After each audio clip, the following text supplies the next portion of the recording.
Hello and welcome to this tango video tutorial about a dynamic sequence based on the media luna with Sacada and Parada.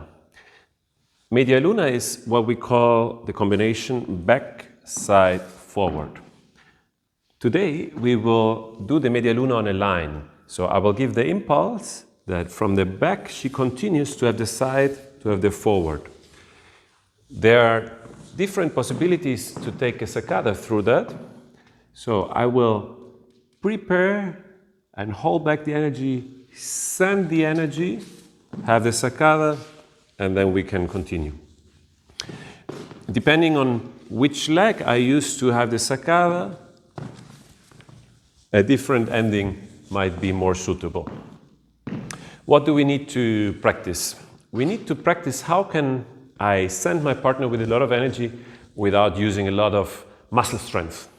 So what we don't want, of course, is to send her away. We have the principles of our teaching to say, I take the responsibility to feel comfortable, to feel good.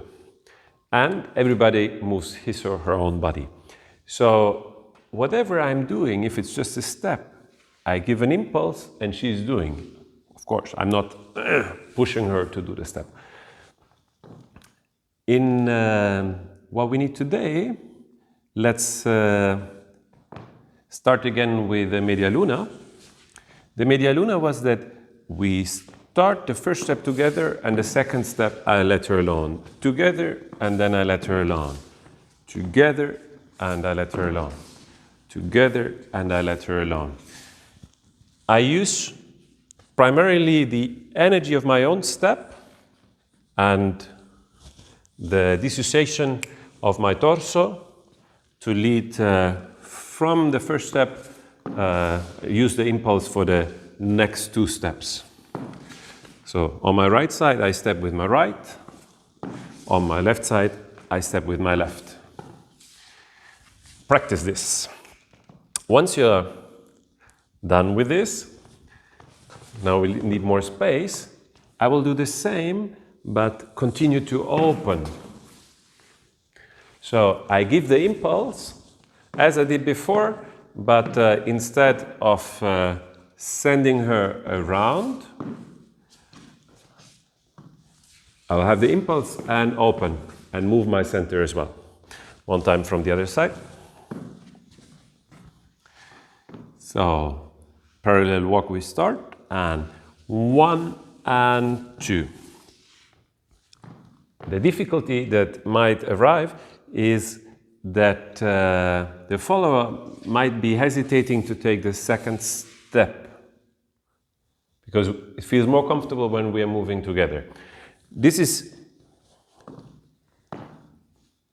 the same like here. By here we move our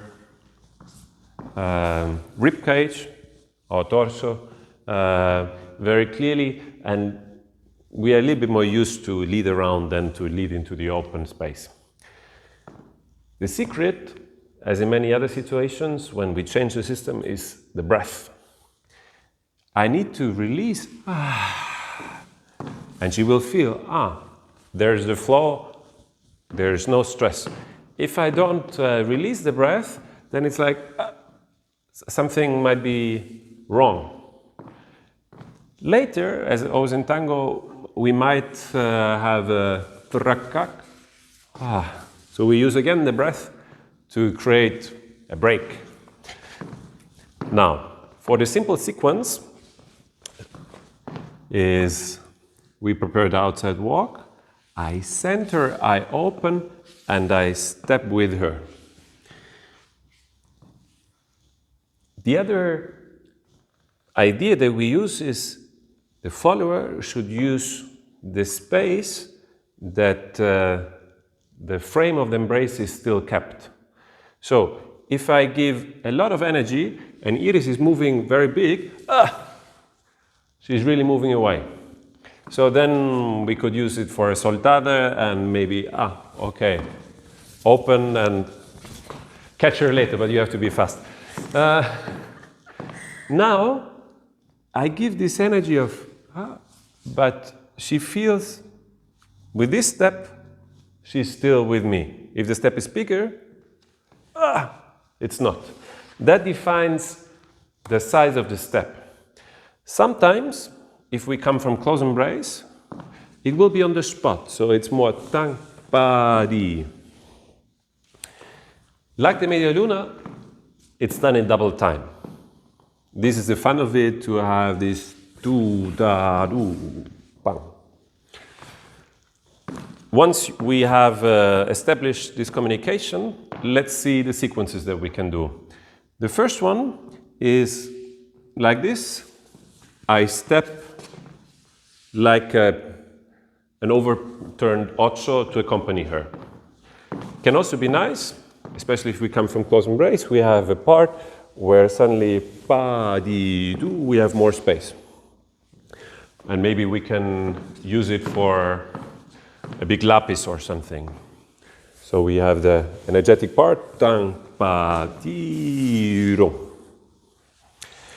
The second version is that I don't step accompanying her, but doing a sacada. So when we have pa, di, do, I go, and this will create a pivot. For this video, we leave you to find an exit with this. One more time to the other side. Same preparation as before, and 1 and 2 sacada, and we are in this position. The third version is that we take the sacada, but with the other leg. So I have 1 and 2, 3. And this is my line of the dance, so afterwards I can continue just like this. One more time to the other side. This version is a little bit easier because I need to change the weight, and I can change the weight as she's doing the change of weight. The last idea, if we come in close embrace, the limit of this part, of course, is reached more easily. Experiment with that. How much do you want to open? How much can you keep it closed? For a sacada, usually we need to open a little bit. To do a sacada in full close embrace will not feel comfortable. So here we have space. Afterwards we can come back and be in close embrace. The third one, wampadido, is in particular nice because we open just a little bit and we can finish again with contact in the parada. Have fun playing with this sequence. It fits very well for dynamic tango, but also for Vals. I like to use it for Vals.